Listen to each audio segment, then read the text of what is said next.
So I got scammed. Bombastic side eye. Criminal offensive side eye.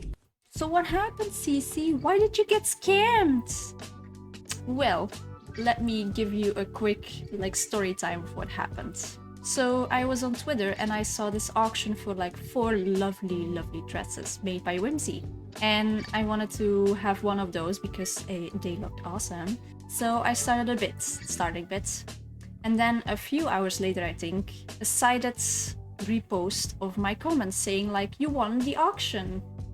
Come to the DMs and we'll discuss the payment and all of that stuff. So I was like, oh, yay, I got it. I got my dress. I also bid it on another dress, by the way, but I lost that one because the next person bid a bit outside of my price range.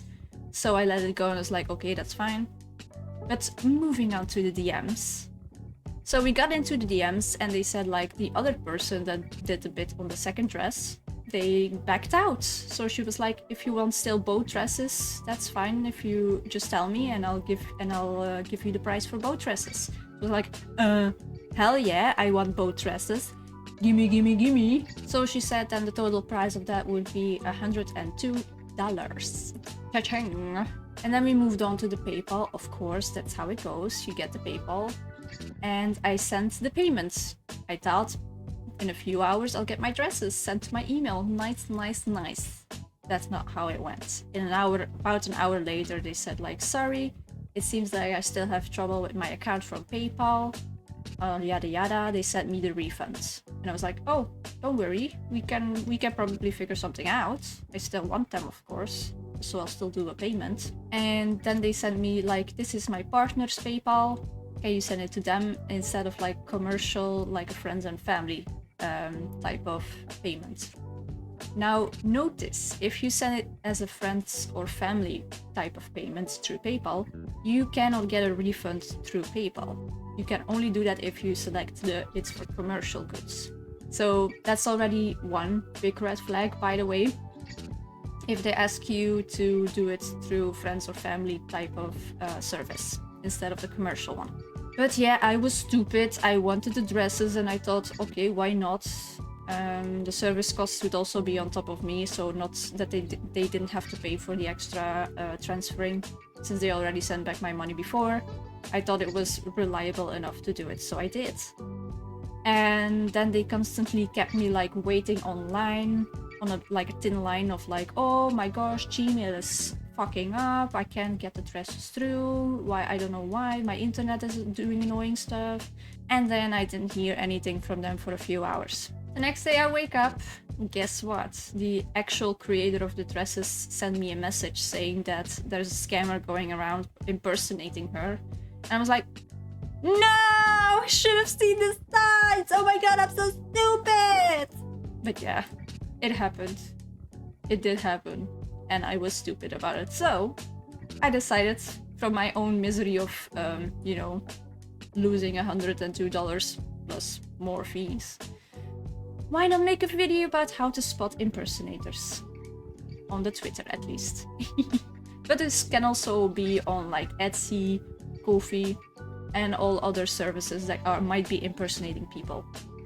So this is just a way of you spotting red flags just in case, and you don't get scammed out of money like me. Also make sure to check out Whimsy on Twitter. I'll link her in the description down below. She makes awesome dresses and other outfit designs. So if you want to support her and give her some love, why not check her out? So, one way to spot if you are being targeted by an impersonator on Twitter.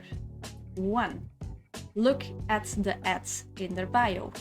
Usually, impersonators take over the entire bio, plus profile picture, plus banner, and so on and so on. Even the links to their official accounts from the one they're impersonating.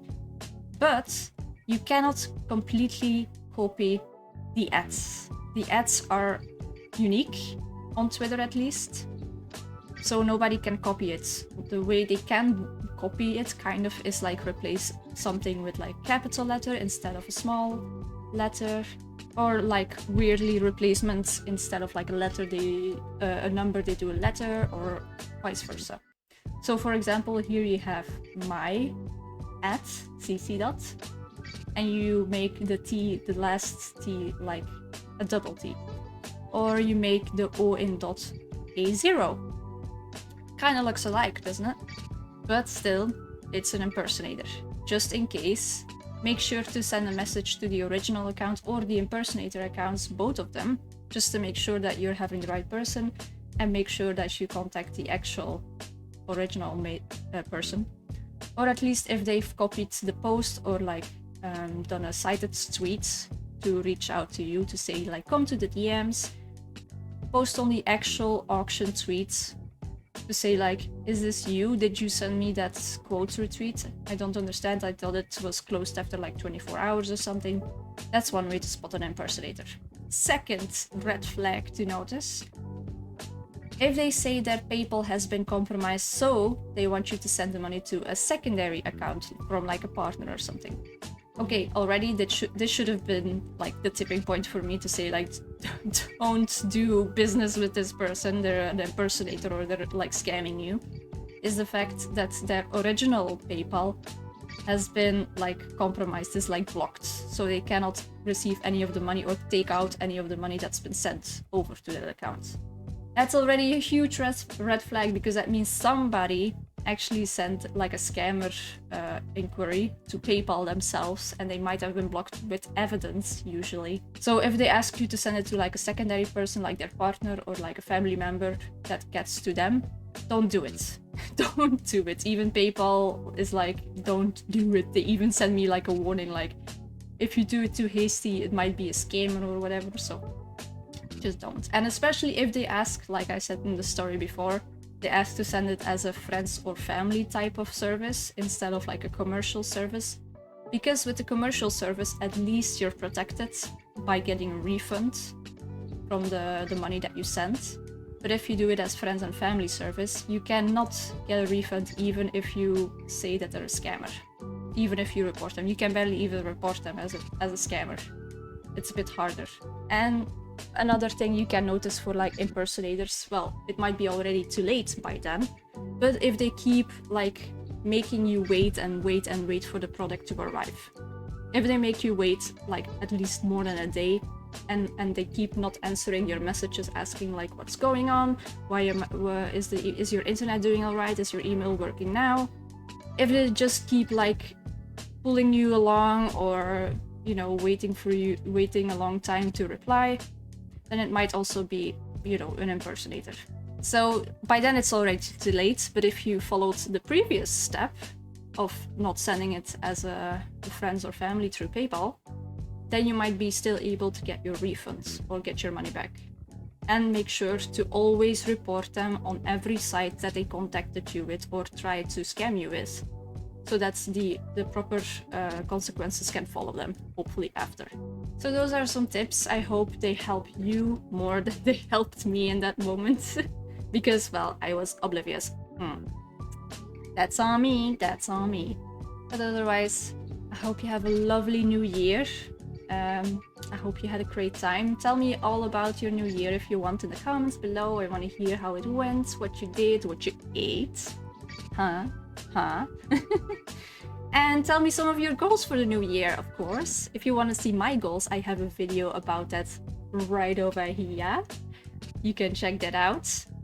And I hope to see you in the next video. Bye bye!